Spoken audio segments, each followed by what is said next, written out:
स्वादिष्ट रेसिपीज मराठीमध्ये आपले मनापासून स्वागत आहे। आज आपण पावसाळी विशेष टाकळ्याची भाजी कशी बनवायची ते बघणार आहोत। चला तर मग रेसिपीला सुरुवात करूया। टाकळ्याची भाजी बनवण्यासाठी मी इथे टाकळ्याच्या भाजीची एक जुडी साफ करून स्वच्छ धुवून घेतलेली आहे। तुम्ही बघू शकता अशा प्रकारे हिची पानं असतात आणि ही भाजी फक्त पावसाळ्यामध्येच मिळते। तर इथे मी एक जुडी भाजी स्वच्छ धुवून घेतलेली आहे। सगळ्यात आधी आपण ती कट करून घेणार आहोत, पण त्याच्या आधी आपण इतर साहित्य बघूयात।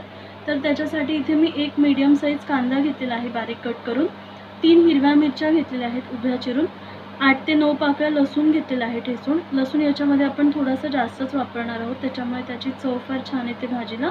त्याच्यासोबतच आपल्याला लागणारे मीठ, हळद आणि गरजेनुसार तेल। ही सर्व भाजी मी कट करून घेतलेली आहे। आता आपण त्याच्यावरती थोडंसं मीठ टाकणार आहोत आणि मीठ टाकून ही भाजी आपल्याला चुरून घ्यायची। भाजी चुरून घेण्याऐवजी ती तुम्ही वाफवून देखील घेऊ शकता, उकडवून देखील घेऊ शकता। तर आता आपण ही सर्व भाजी व्यवस्थित अशी चुरून घेऊयात। आता ही सर्व भाजी मी व्यवस्थित अशी चुरून घेतलेली आहे। तुम्ही बघू शकता याला फार असं पाणी सुटतं, तुम्ही बघू शकता।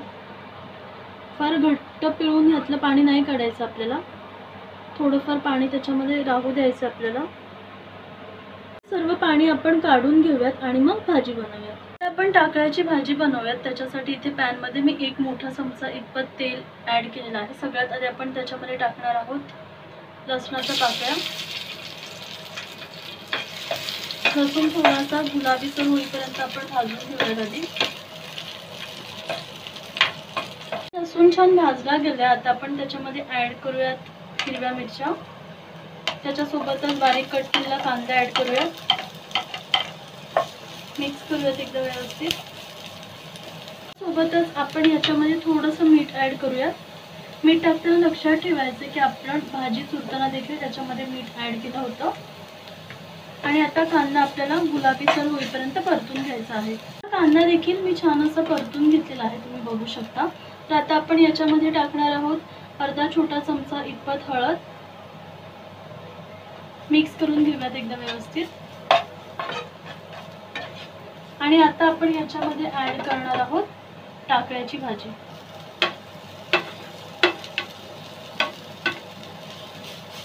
परतून घेऊयात आपण ही देखील। एखाद मिनिटभर आपण ही परतूयात अशीच।